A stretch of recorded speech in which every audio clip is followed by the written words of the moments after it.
वाले हैं unit 4 of digital electronics, जिसका नाम है बेसिक्स ऑफ कंप्यूटर ऑर्गेनाइजेशन। इसके अंदर हम पढ़ने वाले हैं कि कंप्यूटर ऑर्गेनाइजेशन कैसे होता है। सी कंप्यूटर ऑर्गेनाइजेशन होता क्या है।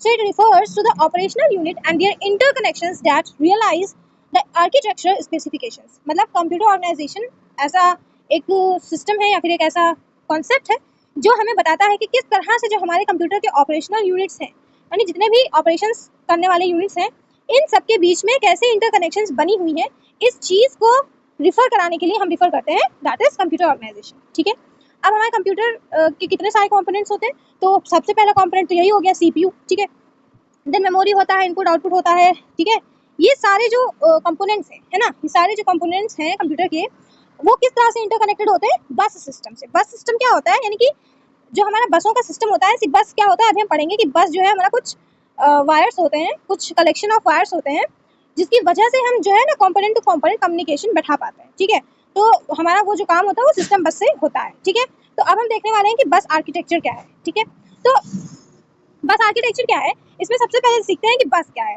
तो जो हमारी बस है वो एक ऐसा कम्युनिकेशन सिस्टम है, यानी एक ऐसा सिस्टम है, कम्युनिकेशन चैनल है, जिसके थ्रू जो डेटा है वो ट्रांसफर होता है कंपोनेंट्स के बीच में। कंपोनेंट्स मतलब वही सीपीयू, माउस, मॉनिटर, प्रिंटर, ये जो भी हमारे पास जितने भी कंप्यूटर के कंपोनेंट्स होते हैं, इन सबके बीच में कम्युनिकेशन पॉसिबल करा पाना या फिर कम्युनिकेशन के लिए जो चैनल होता है, उस चैनल को हम बोलते हैं बस। ठीक है, जैसे कि हमारे रियल लाइफ में बस होता है पैसेंजर्स को एक जगह से दूसरी जगह पर भेजना या फिर लाना, है ना, तो वही काम होता है हमारे बस का इन द कंप्यूटर सिस्टम। तो बस क्या करता है, वो एक ऐसा कम्युनिकेशन सिस्टम है, एक ऐसा सिस्टम है जिसमें जो हमारे कंपोनेंट्स हैं कंप्यूटर के, कंपोनेंट्स मतलब कि वही input output devices, CPU, memory, ये सब कुछ जो है, जितने भी कंपोनेंट्स हैं, इन सबके आसपास में या फिर सबके बीच में इंटरकनेक्शन जो इनका बैठेगा, उसमें कम्युनिकेशन कैसे होगा, वो हमारा बस कराता है। ठीक है, इन कॉमन अपनी मेजर वाली बसेस हैं। ठीक है, तो सबसे पहला बस होता है डेटा बस। डेटा बस क्या करता है, डेटा ट्रांसफर करता है। डेटा क्या मतलब वही 0 1, इस 0 1 को कैरी करना, this bit collection of bits को कैरी करना ही काम होता है डेटा बस का। इसमें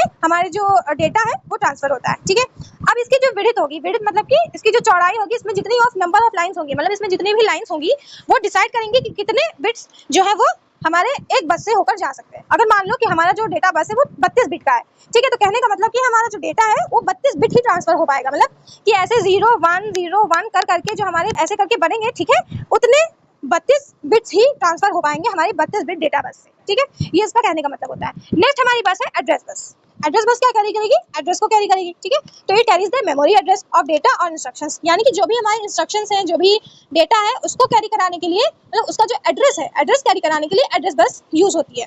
ठीक है, ये मेनली जो इसकी लाइंस होंगी, यानी इसमें जितनी नंबर ऑफ लाइंस होंगी, वही डिसाइड करेंगी कि कितना बड़ा एड्रेस जो है वो एक बस स्टोर कर सकती है। तो अगर मान लो फॉर एग्जांपल कि जो हमारा एड्रेस बस है वो 32 बिट का एड्रेस बस है, तो कहने का मतलब जो हमारा एड्रेस है वो अगर 32 बिट का है तभी जो है वो ट्रांसफर हो पाएगा। अगर मान लो 64 बिट का एड्रेस बना दिया, तो वो 64 बिट एड्रेस जो है वो 32 बिट एड्रेस बस से नहीं कैरी हो पाएगा। ठीक है, तो ये था इसमें। Now comes control bus. Control bus क्या करता है कि जो हमारे ऑपरेशंस होते हैं, जो हमारे सिग्नल्स होते हैं, कि हमको एडिशन परफॉर्म करना है, कि हमें डाटा यहाँ से उठा के वहाँ डालना है, रीड करना है, राइट करना है, ये जो हमारे डिफरेंट टाइप्स ऑफ सिग्नल्स होते हैं कि हमें करना क्या है, ऑपरेशन क्या है, रिक्वेस्ट कर रहे हो या रीड एंड राइट कर रहे हो, कौन सी चीज़ करनी है, तो वो चीज़ कैरी कराने के लिए, यानी वो सिग्नल कैरी कराने के लिए हमारा कंट्रोल बस जो है वो यूज़ होता है। ठीक है, ये कहाँ से कहाँ तक सिग्नल कैरीज करते हैं, तो ये सीपीयू से सिग्नल्स उठाकर अदर कंपोनेंट्स में ले जाते हैं, और ये वाइस वर्सा भी होता है, यानी अदर कंपोनेंट जो है अपने इंस्ट्रक्शन सीपीयू को पहुंचाते हैं। इसका एग्जांपल समझ लेते हैं कि अगर मान लो ये सीपीयू है, दिस इज सीपीयू। ठीक है, अब कुछ हमारा मेमोरी है, उसमें से इतना कुछ मेमोरी में कुछ डेटा है। ठीक है, उसको जो है सीपीयू जो है यूज करना चाह रहा है। ठीक है, तो उसने उस मेमोरी लोकेशन को कंट्रोल बस से सिग्नल भेज दिया कि भाई रीडिंग का काम शुरू करो। तो जो हमारा एएलयू है या फिर जो भी यूनिट रीडिंग में हेल्प करता है, वो यूनिट एक्टिव होकर रीडिंग स्टार्ट कर देगा। ठीक है, ये हमारे सीपीयू ने उस मेमोरी को जाके कंट्रोल सिग्नल भेज दिया। और अगर नेक्स्ट समझो कि सीपीयू को यूज करना है अपना माउस, ठीक है, लेकिन जो माउस है, मतलब सीपीयू को कुछ यूज करना है, कीबोर्ड कुछ भी यूज करना है, कोई भी रिसोर्स यूज करनी है, तो उसके लिए उसने रिक्वेस्ट भेज दी, सीपीयू ने कंट्रोल सिग्नल इसको भेज दिया कि भाई मुझको इस चीज का यूसेज है। ठीक है, तो उसने वापस में क्या कंट्रोल सिग्नल भेजा कि भाई मैं बिजी हूँ, अभी तो अलॉट नहीं हो पाऊंगा, अभी तुम्हारे लिए अवेलेबल नहीं हो पाऊंगा। तो उसने फिर से कंट्रोल सिग्नल जो है सीपीयू को भेजा, यानी सीपीयू से कंट्रोल सिग्नल डिवाइस तक भी आ सकता है और डिवाइस से उठकर सीपीयू पे भी जा सकता है। तो ये होता है कंट्रोल बस, यानी कि कंट्रोल बस हमारी बाई डायरेक्शनल होती है। ओके, नेक्स्ट हमारा बस एंड मेमोरी ट्रांसफर, यानी जो हमारा ट्रांसफर होता है, डेटा का ट्रांसफर, वो मेमोरी और बस ट्रांसफर हम देखने वाले हैं, ठीक है, कि हमारा जो मूवमेंट ऑफ डेटा है वो बस से हो रहा है या मेमोरी से हो रहा है, ठीक है। तो ये थोड़ा सा मैटर है, उसको हम समझेंगे। तो बस transfer is the efficient movement of data. बस ट्रांसफर क्या होता है? Movement of data between various components within a computer system using a shared बस स्ट्रक्चर। शेयर्ड बस स्ट्रक्चर मतलब कि जो हमारी सिस्टम बस होती है जिसमें तीनों बस प्रेजेंट होती है। सिस्टम बस कहने का मतलब उसमें तीनों बसेज हैं हमारी, control bus, address bus, data bus, ठीक है, तीनों बसेज हैं उसमें हमारी। ओके, तो ये हमारा जो शेयर्ड बस स्ट्रक्चर है या फिर जो हमारी सिस्टम बस है, इससे जो हमारा डेटा मूवमेंट होता है, यानी जो हमारा मूवमेंट ऑफ डेटा हो रहा है बिटवीन वेरियस कंपोनेंट्स, यानी कि हमारी एक सिस्टम बस लगी हुई है और इससे जो है हमारे डिफरेंट डिफरेंट कंपोनेंट्स कनेक्टेड है। मान लो ये माउस कनेक्टेड है, ये ऊपर जो है हमारा कीबोर्ड कनेक्टेड है, यहाँ से हमारा जो है सीपीयू कनेक्टेड है और ये हमारी सिस्टम बस है, ठीक है। तो इस लाइन से जो भी मूवमेंट ऑफ डेटा हो रहा है, जो हमारे वेरियस कंपोनेंट्स यूज कर रहे हैं, यानी इन सबके बीच में इस लाइन से जो हमारा मूवमेंट होगा, उस मूवमेंट ऑफ डेटा को हम बोलेंगे कि बस ट्रांसफर वहां पे हो रहा है, ठीक है। ये चीज थी बस ट्रांसफर।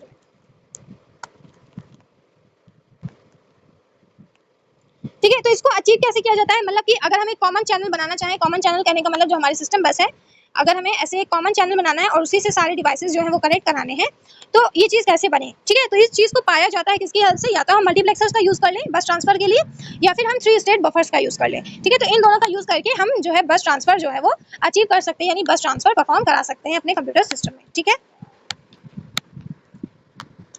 नेक्स्ट है बस ट्रांसफर यूजिंग 3 स्टेट बफर्स, यानी अब हम बफर्स का यूज करके बस ट्रांसफर करना सीखेंगे। इसमें क्या होता है? 3 state buffers are essential components in bus systems, यानी जो हमारी सिस्टम बसेस होती हैं इनमें 3 स्टेट बफर्स जो होते हैं वो एसेंशियल कंपोनेंट्स होते हैं, मतलब बहुत ही जरूरी कंपोनेंट्स होते हैं, ठीक है। ये जो हमारे लॉजिक गेट्स होते हैं जिसमें हमें सिर्फ 0 1 ही मिलता है, बट अगर हम 3 स्टेट बफर्स का यूज करें तो हमें 0 1 के अलावा हमें एक और इनपुट जो है हम पहुंचा सकते हैं। थर्ड स्टेट एक और होती है जिसको हम बोलते हैं हाई इंपीडेंस, ठीक है।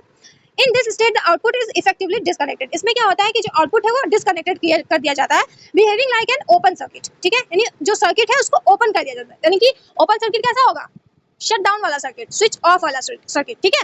Which prevents it from interfering with another devices connected to the bus. यानी सिंपल ये क्या करता है कि अगर मान लो ये कॉमन चैनल है, this is the common channel, ठीक है, इससे जो है हमारा माउस भी कनेक्टेड है, इसी से हमारा कीबोर्ड भी कनेक्टेड है, ठीक है। अब जो हमारा माउस है इसको जब काम था तब ये बंद था, है ना, जब ये अपना ट्रांसफर वाला काम कर रहा था तब ये बंद था। अब जो इसका काम हो चुका है या फिर इसको कुछ और काम करना है ट्रांसफर के अलावा, तो ये क्या करेगा? अपनी हाई इंपीडेंस वाली स्टेट में चला जाएगा, मतलब 0 पे नहीं जाएगा। अनलाइक 0 मतलब ये 0 पे नहीं जाएगा, ये एकदम से ऑफ नहीं होगा, बस ये हाई इंपीडेंस वाली स्टेट में चला जाएगा। इस स्टेट में क्या होता है कि ऐसा कह दिया जाता है कि ये यहाँ से ओपन है, मतलब कि अब ये इसका कनेक्शन तो टूट गया है, यानी कि फर्दर जो हमारे फर्दर कंपोनेंट्स है, मान लो कि यहाँ पे कीबोर्ड है, तो वो अगर इस बस को एक्सेस करना चाह रहा है तो अब उस केस में इस बस को एक्सेस कर सकता है। तो हमारा जो माउस है वो इस कीबोर्ड को इंटरफेयर नहीं करेगा कि भाई मैं इसमें हूँ, नो, ये अपने हाई इंपीडेंस वाली स्टेट पे पहुंच गया है, यानी कि ये अब अपना कुछ और करेगा, बट जो कीबोर्ड है अब उस बस को यूज कर सकता है, ठीक है। तो ये कुछ केस होता है। इससे क्या इंश्योर हो जाता है कि एक टाइम पे एक कम्युनिकेशन लाइन को, यानी जो ये कम्युनिकेशन लाइन है, ये जो हमारी लाइंस बनी हुई है, ये जो चैनल बना हुआ है, इसको एक टाइम पे एक ही डिवाइस जो है वो कनेक्ट हो सकता है, ठीक है। तो जो कनेक्टेड नहीं होता है वो अपनी हाई इंपीडेंस वाली स्टेट पे पहुंच जाता है, ठीक है। तो ये ऐसे बिहेव करने लगता है ओपन सर्किट, यानी कि ये कनेक्टेड नहीं है, ठीक है, स्विच ऑफ की तरह बिहेव करने लग जाता है। बस इससे क्या होता है कि अब जो हमारा नेक्स्ट डिवाइस है वो उसको यूज कर सकता है, ठीक है। तो एक टाइम पे एक ही डिवाइस जो है हमारे चैनल को यूज कर सकता है, ये इंश्योर हो जाता है किससे? 3 स्टेट बफर्स की यूज से, ठीक है। इसमें क्या होता है? When the control input is enabled, मतलब जो कंट्रोल इनपुट है वो 1 कर दिया जाता है, यानी एक्टिव बना दिया जाता है। तो जो हमारा बफर है वो नॉर्मल बफर की तरह काम करता है कि हाँ भाई इनपुट आउटपुट अपना जो भी करना है करो, ओके।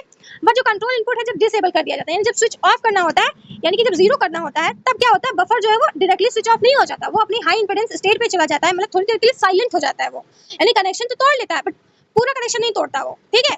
इससे क्या होता है कि जो अदर जो डिवाइसेस हैं वो अपना कम्युनिकेशन बैठा सकते हैं, बट जो हमारा पहला वाला डिवाइस है वो पूरी तरह से कंप्लीटली कट ना होकर के थोड़ी देर के लिए अपनी हाई इंपीडेंस वाली स्टेट में पहुंच गया है, ठीक है।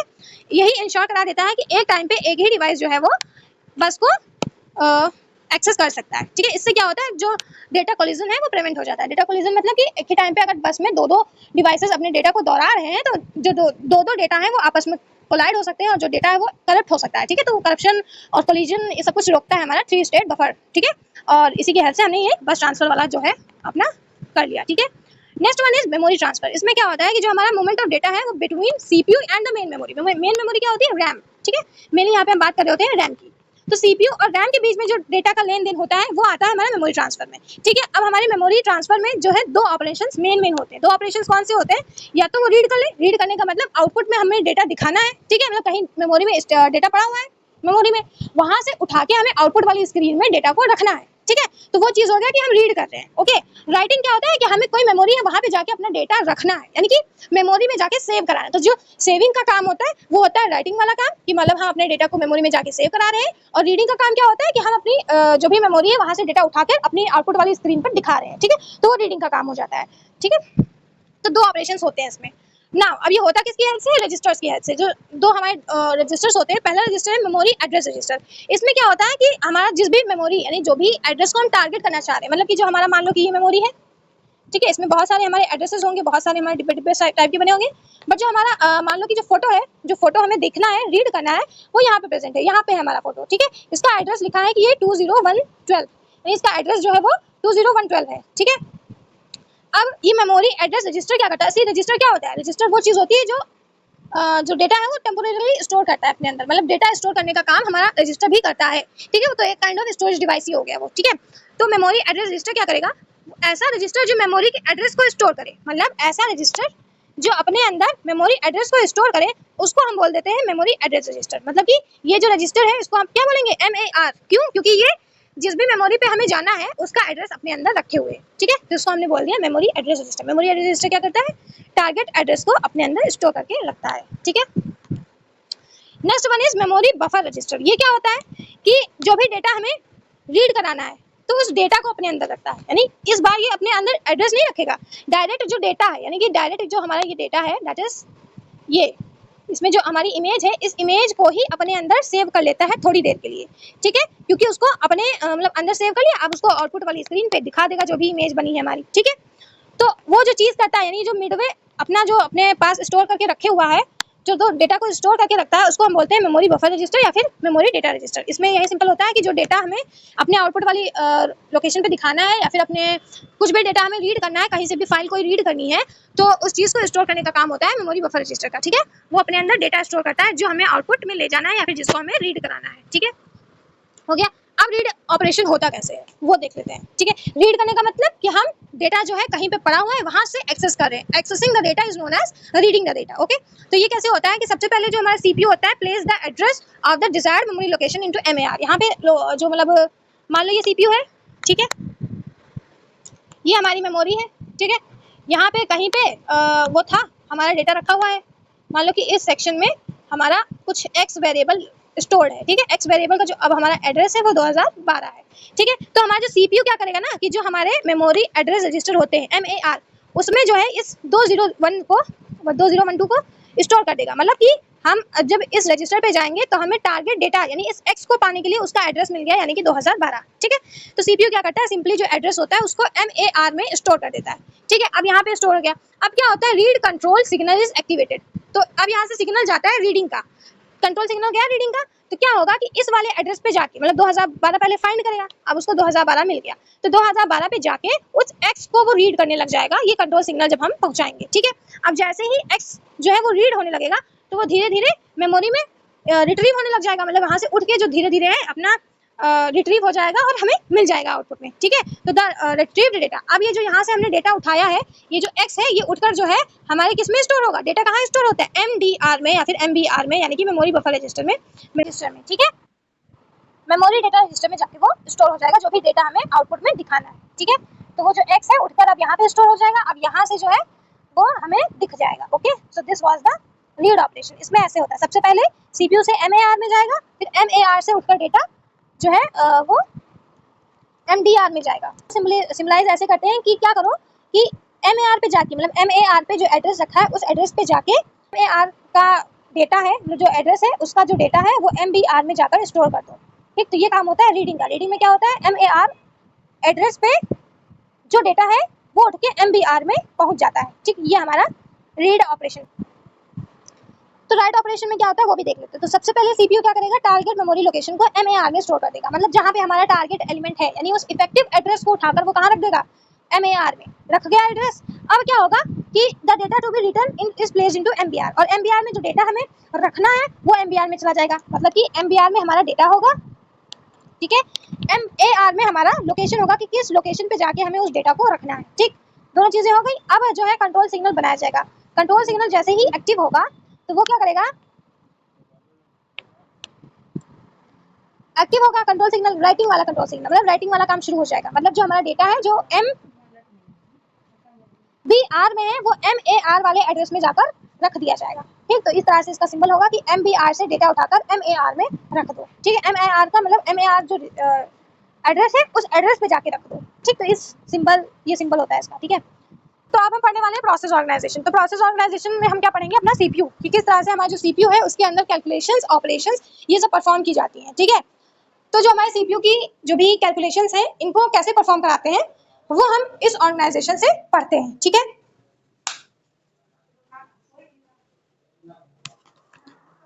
ठीक है, तो अब देखते हैं इसको अच्छे से। तो द प्रोसेसर और सेंट्रल प्रोसेसिंग यूनिट जो भी हमारा सीपीयू है ना, is the brain of the computer, क्योंकि वो ब्रेन है कंप्यूटर का, है ना।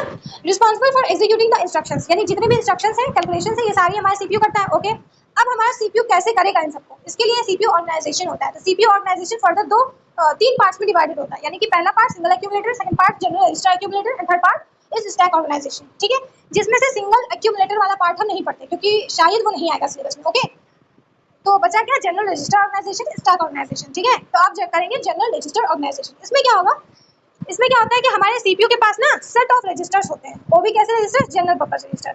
अभी हमने कौन कौन से रजिस्टर्स पढ़े, एमएआर पढ़ा यानी मेमोरी एड्रेस रजिस्टर, यानी कि जिसमें एड्रेस स्टोर होता है वो वाला रजिस्टर। सेकंड हमने टाइप पढ़ा एमबीआर, यानी कि मेमोरी बफर रजिस्टर, यानी कि जिस रजिस्टर में डेटा स्टोर होता है। तो दो टाइप के रजिस्टर्स पढ़ लिए, लेकिन कुछ हमारे रजिस्टर्स ऐसे भी हैं जो जनरल पर्पस रजिस्टर है, यानी कि वो सारा काम करा लेते हैं, कुछ भी जाकर उसमें स्टोर करा सकते हो। यानी कि जो जनरल पर्पस रजिस्टर होते हैं उनका जो सेट होता है वो लगा दिया जाता है सीपीयू के अंदर। ठीक है, तो सिंपली ये है जनरल रजिस्टर ऑर्गेनाइजेशन। इसमें सीपीयू के अंदर जो हमारे जनरल पर्पस रजिस्टर्स होते हैं उनका सेट लगा दिया जाता है। ठीक है, अब इनका यूज हम बहुत सारे ऑपरेशंस में कर सकते हैं इन जनरल पर्पस रजिस्टर का। ठीक है, जैसे कि इसका हम यूज कर सकते हैं स्टोरिंग ऑपरेंड्स, मतलब जो भी हमारे ऑपरेंड्स हैं इसको स्टोर कराने में। ऑपरेंड्स कौन होते हैं अभी देख लेते हैं, कि जैसे कि हमारा a प्लस बी लिखा है। ठीक है, a प्लस बी लिखा है, तो जो हमारे a और b होते हैं ना इनको हम बोलते हैं ऑपरेंड्स। ठीक है, और ये जो बीच में साइन लगा होता है इसको हम बोलते हैं ऑपकोड।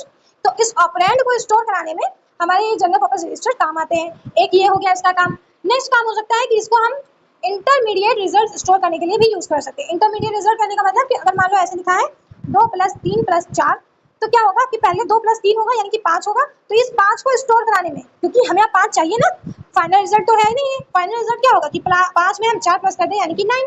तो इस बीच वाले रिजल्ट को स्टोर कराने में भी हमारा जो जनरल पर्पस रजिस्टर है वो यूज होता है। ठीक है, मेमोरी एड्रेसेस जो है, मेमोरी एड्रेसेस वो भी हमारा जनरल पर्पस रजिस्टर जो है वो स्टोर कर सकता है। ठीक है, तो ये जनरल पर्पस रजिस्टर्स का काम हो गया।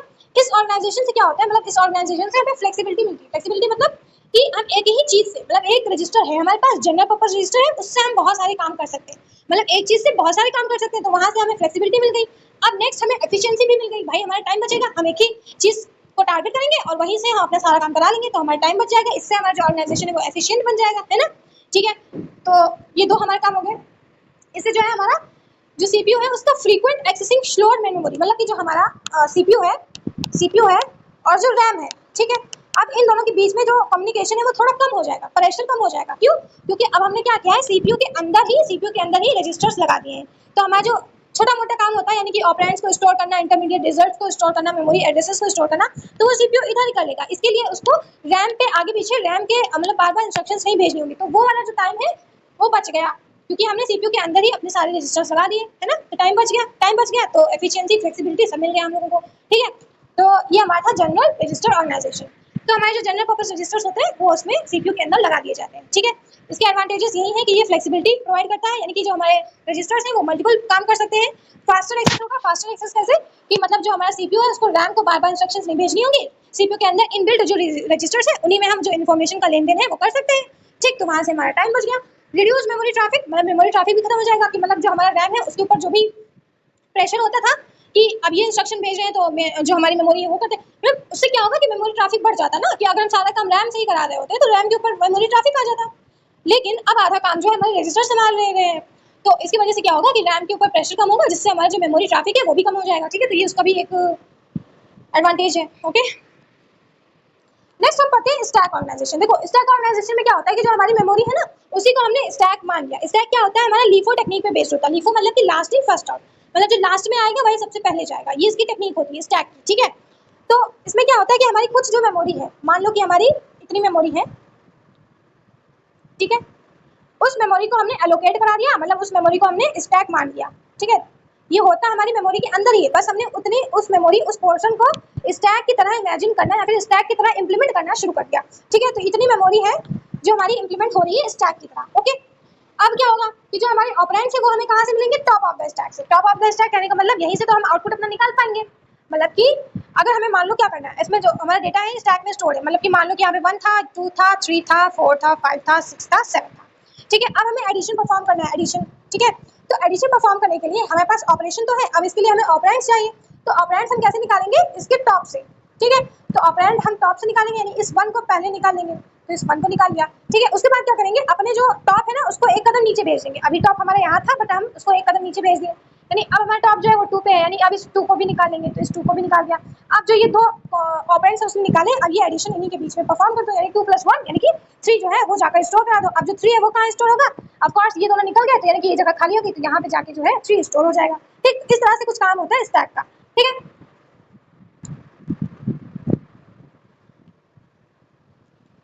ठीक है, अब हम देखेंगे कि इसमें मतलब क्या क्या होता है।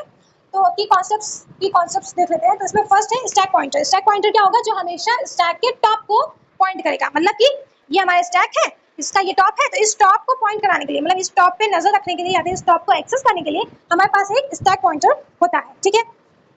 नेक्स्ट हम स्टैक के ऊपर पुश ऑपरेशन कर सकते हैं। पुश ऑपरेशन करने का मतलब कि हम अपने डेटा को अंदर डाल रहे हैं। तो अगर मान लो हमें डेटा अंदर डालना है, यानी कि हमारे स्टैक है, ये स्टैक है हमारा, इसमें जो है हमें डेटा डालना है। मान लो इतना डेटा पहले से ही है, अब जो है हमें डेटा डालना है, ठीक है। तो हमें इस 4 को यहाँ पे ले जाना है।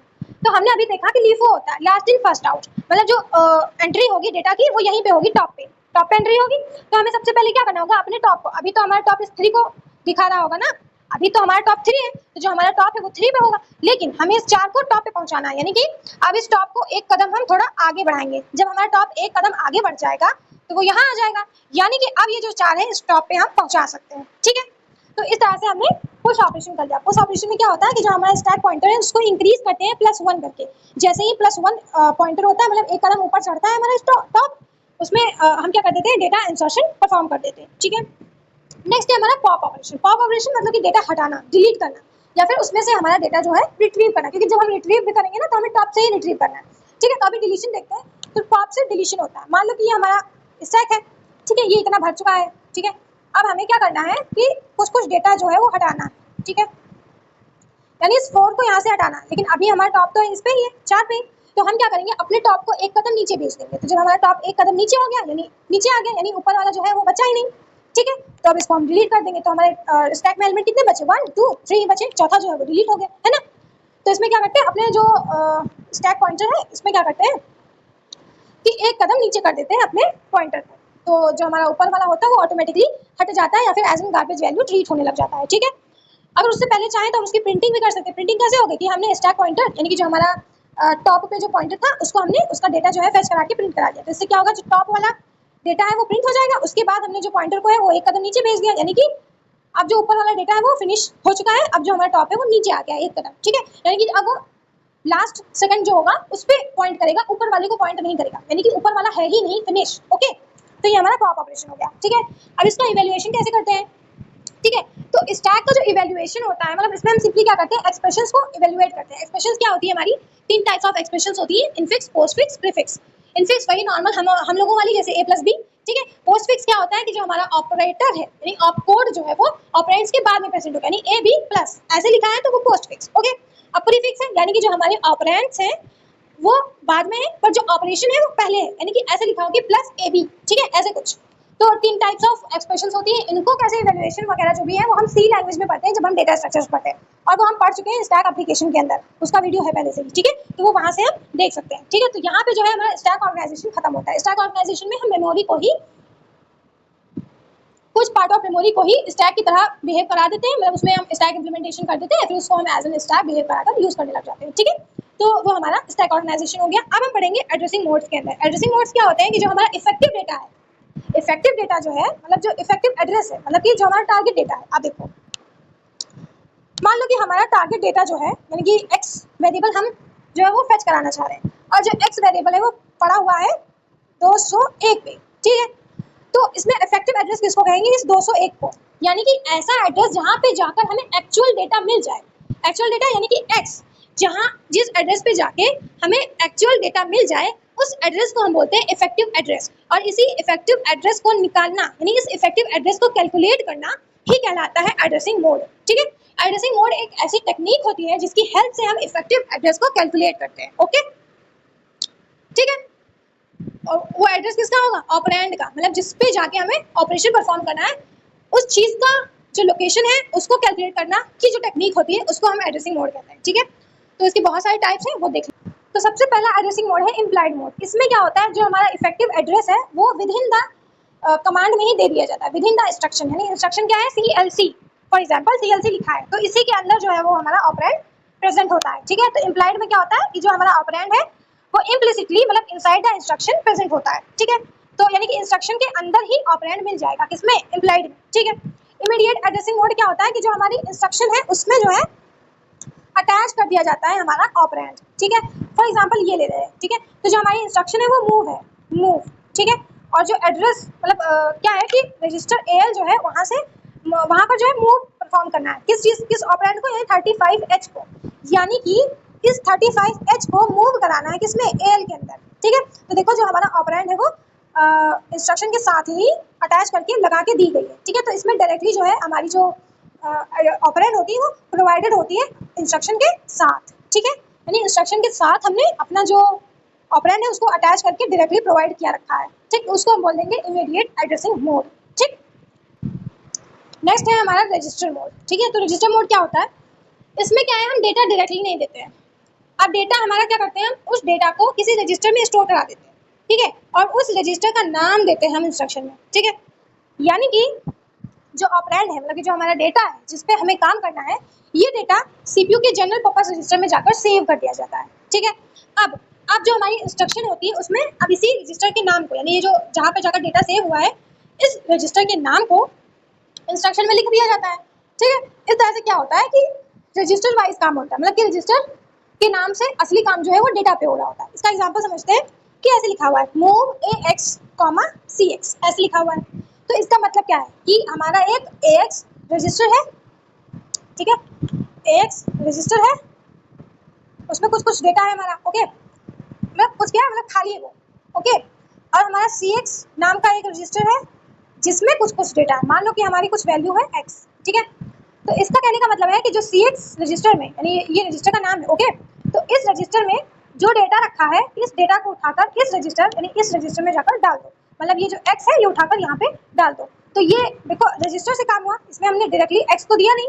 X मतलब कि हमने इसमें कोई वैल्यू तो दी नहीं, 35 45 ऐसे करके कुछ वैल्यू तो दी नहीं, हमने तो सिर्फ रजिस्टर का नाम दिया था। अब रजिस्टर का नाम हमने दिया, नाम से काम हो गया, मतलब कि जो हमारा डेटा है उस पर काम हो गया। ठीक है, तो ये काम था रजिस्टर मोड का। रजिस्टर मोड में क्या होता है कि हम रजिस्टर वाइज काम करते हैं, यानी जहाँ डेटा होता है उस डेटा का जो नाम मतलब जो जिस रजिस्टर में रखा होता है उस रजिस्टर का नाम हम भेजते हैं इंस्ट्रक्शन में, ना कि डेटा भेजते हैं। ओके, अब रजिस्टर मोड में ही आते हैं दो मोड। पहला होता है register indirect mode. Register indirect mode क्या होता है कि इसमें हम रजिस्टर का एड्रेस भेजते हैं, यानी कि ये कैसे होता है इसको हम डायरेक्टली एग्जांपल से समझते हैं कि मतलब कि ये लिखा है। ठीक है, मूव AX फिर ब्रैकेट के अंदर BX। तो इसका कहने का मतलब क्या है कि एक लोकेशन है। ठीक है, मान लो कि वो 2011 है, वो लोकेशन मतलब जो हमारा डेटा है वो लोकेशन पे है, मतलब कि जो हमारा X है मतलब जो भी 35H 45H 10H जो भी H है जो भी डेटा है वो हमारा इस लोकेशन पे प्रेजेंट है, मतलब कि 2011 पे प्रेजेंट है। तो ना ही हम 2011 देंगे, ना ही हम उस रजिस्टर का नाम देंगे जहाँ पे ये प्रेजेंट है। हम क्या देंगे उसमें रजिस्टर देंगे, एक नया रजिस्टर, मान लो इसका नाम जो है वो BX, इस रजिस्टर का नाम BX है। ठीक है, तो ये रजिस्टर देंगे जिसके अंदर ये 2011 लिखा होगा, यानी कि जो हमारा इंस्ट्रक्शन है उसमें ये जाएगा BX जाएगा, यानी कि जो भी काम हमें करना है किस पे करना है, अपने AX पे। ठीक है, यानी कि जो भी अब इसमें क्या होगा कि सबसे पहले वो BX पे जाएगा, BX पे गया, BX से उसको एड्रेस मिलेगा, एड्रेस पे गया, एड्रेस पे जाकर उसको जो है X मिलेगा। ठीक है, स्टेप्स देख रहे हो कि पहले BX पे गया, BX पे एड्रेस मिला, एड्रेस पे गया तब जाके डेटा मिला, यानी कि अब डेटा मिला, अब इस डेटा को उठाकर यहाँ पे रख दो। तो डायरेक्टली डेटा ना दे करके एड्रेस ना दे करके हमने एक ऐसा रजिस्टर उसको दिया जिस रजिस्टर पे इफेक्टिव एड्रेस स्टोर्ड है, वो रजिस्टर का नाम हमने इंस्ट्रक्शन में दिया है। तो वो काम होता है हमारा रजिस्टर इनडायरेक्ट मोड में, मतलब कि इनडायरेक्टली हम डेटा को फेच कर रहे होते हैं। ठीक है, नेक्स्ट है हमारा direct addressing mode. Direct addressing mode क्या है कि हम क्या करेंगे, अपना जो द इंस्ट्रक्शन कंटेन्स, इसमें इंस्ट्रक्शन में क्या होता है डायरेक्ट मेमोरी एड्रेस, मतलब कि अब रजिस्टर का हम नहीं देते, अब रजिस्टर का नाम नहीं देते, अब हम डायरेक्ट मेमोरी एड्रेस ही भेज देते हैं, है ना। यानी कि उस एड्रेस पे जाओ, जो डेटा रखा है उसको ले आओ, ठीक। तो इस पे हम एड्रेस भेज देते हैं मेमोरी का, यानी इफेक्टिव एड्रेस हम डायरेक्टली भेज रहे हैं, ठीक है। तो ये काम होता है यहाँ पर, यानी कि अगर ऐसे लिखा है मूव एल, मतलब कि जो हमारा एक रजिस्टर है एल, ठीक है, और एक एड्रेस है 2000H, इस एड्रेस पे हमारा X रखा हुआ है, ठीक है। तो हमने इंस्ट्रक्शन में क्या किया है, अपने जो हमारा एड्रेस है इफेक्टिव एड्रेस उसी को दे दिया कि भाई इस एड्रेस पे जाओ, फिर इस एड्रेस पे जो डेटा है उस पे जाओ और उस डेटा को उठाकर एल में रख दो। तो इस इंस्ट्रक्शन से ये हो जाएगा, कहने का मतलब हम इंस्ट्रक्शन में अपने इफेक्टिव एड्रेस को देते हैं, ना कि डेटा को, ठीक है। तो नेक्स्ट है इनडायरेक्ट एड्रेसिंग मोड। इसमें क्या होगा, the instruction specify the memory address that contains the address of operand, ठीक है। अब इसमें क्या होता है कि हमारा एक इंस्ट्रक्शन होगा, उसमें जो है ना मेमोरी एड्रेस प्रेजेंट होता है। किसका मेमोरी एड्रेस, उस मेमोरी, वो मेमोरी एड्रेस प्रेजेंट होता है जिस मेमोरी एड्रेस पे जाके हमें जाकर फिर से मेमोरी एड्रेस का मतलब इफेक्टिव मेमोरी एड्रेस मिलेगा। मतलब कि इसको हम कैसे समझ सकते हैं कि जो हमारी इंस्ट्रक्शन है उसमें ऐसा एड्रेस दिया गया है कि कुछ इंस्ट्रक्शन है जिसमें हमारा सबसे पहले तो 2000H दिया गया, ठीक है, यानी मेमोरी एड्रेस दिया गया। अब हम जब इस मेमोरी एड्रेस पे पहुंचेंगे, यानी कि इस मेमोरी एड्रेस पे जब पहुंचेंगे तब जाके हमें इस मेमोरी एड्रेस पे एक और एड्रेस मिलेगा, मान लो कि वो 1000 मिलेगा। अब उस एड्रेस पे पहुंचेंगे, मतलब 1000 वाले एड्रेस पे जब पहुंचेंगे तब जाके हमें जो है डेटा मिलेगा। यानी डेटा कैसे मिल रहा है, सबसे पहले हमें ऐसा मेमोरी एड्रेस मिलेगा जिस मेमोरी एड्रेस पे क्या रखा होगा, यानी इस 2000H पे क्या रखा होगा, इफेक्टिव एड्रेस रखा होगा, ठीक है। अब हम इफेक्टिव एड्रेस ऐसे मिलता है, ठीक है, यानी कि 2 स्टेप्स आ रहे हैं इसमें, ओके, ठीक है। नेक्स्ट है हमारा रिलेटिव एड्रेसिंग मोड। इसमें क्या होता है, the effective address is calculated by adding the displacement given in the instruction to the current value of the program counter.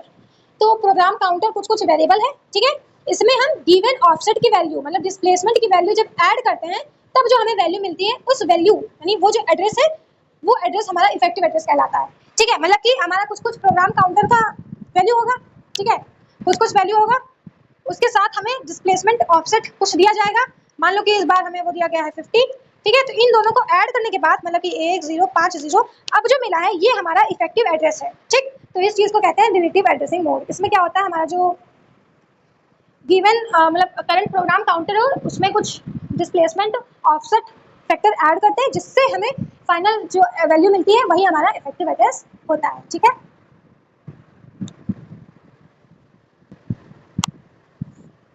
अब नेक्स्ट क्या है, इंडेक्स्ड एड्रेसिंग मोड। अब इंडेक्स एड्रेसिंग मोड क्या होता है उसको देखते हैं। The effective address is calculated by adding the contents of an index register to a constant value, यानी कि बेस एड्रेस। मतलब कि इंडेक्स एड्रेसिंग मोड में क्या होता है, फॉर्मूलाज यूज होते हैं जिसमें अगर हमें इंडेक्स पता है, इंडेक्स कहने का मतलब वही 0 से जो शुरू होता है 0 1 2 3 4 5 6 एंड सो ऑन। तो ये जो हमारे इंडेक्सेस होते हैं, अगर ये हमें इंडेक्सेस पता है तो इंडेक्सेस की हेल्प से हम बेस एड्रेस भी हमें पता है, ठीक है। तो इन दोनों के हेल्प से हम जो है अपना इफेक्टिव एड्रेस जो है कैलकुलेट कर सकते हैं, ठीक है। वो हमारा इंडेक्स एड्रेसिंग मोड हो गया। इसका यूज जो है वो एरे में होता है, एरे के एलिमेंट्स को एक्सेस करने में, ठीक है। ये हम जानते हैं क्योंकि हमने इंडेक्स फॉर्मुलाज पढ़े थे तो वहाँ पे हमने देख लिया था, ठीक है। तो फाइनल मतलब इसका मतलब क्या है कि हमें इंडेक्स पता है, बेस एड्रेस पता है, अब इन दोनों पे हम अपना पूरा जो भी कैलकुलेशन है वो परफॉर्म करते हैं और हम इंडेक्स फॉर्मूला की हेल्प से जो है अपना एड्रेस निकालते हैं, इफेक्टिव एड्रेस मिल जाता है और फिर हम अपना जो भी इंस्ट्रक्शन है उसको फॉलो कराते हैं, ठीक है। और ये बेस एड्रेस जो है या इंडेक्स रजिस्टर जो है ये सब जो है कहाँ मिलते हैं, इंस्ट्रक्शन के साथ ही प्रोवाइड किए जाते हैं, ठीक है।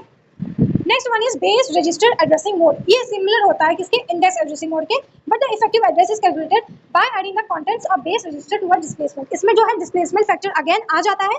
इसमें हमारे पास इंडेक्स भी होता है, ठीक है, इंडेक्स भी होता है, ओके, बेस एड्रेस भी होता है, ठीक है, और साथ में डिस्प्लेसमेंट वाला जो फैक्टर है, डिस्प्लेसमेंट जो है वो भी होता है। अब इन तीनों कंटेंट्स के बाद इन तीनों कंटेंट्स में अपना कैलकुलेशन चलता है, एडिशन एडिशन जो भी हो रहा है होगा, फिर जो हमारा एड्रेस निकलेगा उसको हम बोलेंगे कि वो इफेक्टिव एड्रेस निकला है, ठीक है। इसमें क्या होता था, इंडेक्स मिलता था और बी मिलता था, उससे हम कैलकुलेशन परफॉर्म करते थे तब हमें इफेक्टिव एड्रेस मिलता था, इफेक्टिव एड्रेस। इसमें क्या होता है, आई भी है, बी भी है, डी भी है, डी माने डिस्प्लेसमेंट, बी माने बेस एड्रेस, आई माने इंडेक्स। ये तीनों चीजें हैं, इनको ऐड करके या फिर बेस में हम इस डिस्प्लेसमेंट को ऐड करके फिर इन दोनों में कैलकुलेशन परफॉर्म करके जो एड्रेस मिलता है वो हमारा इफेक्टिव एड्रेस होता है, ठीक।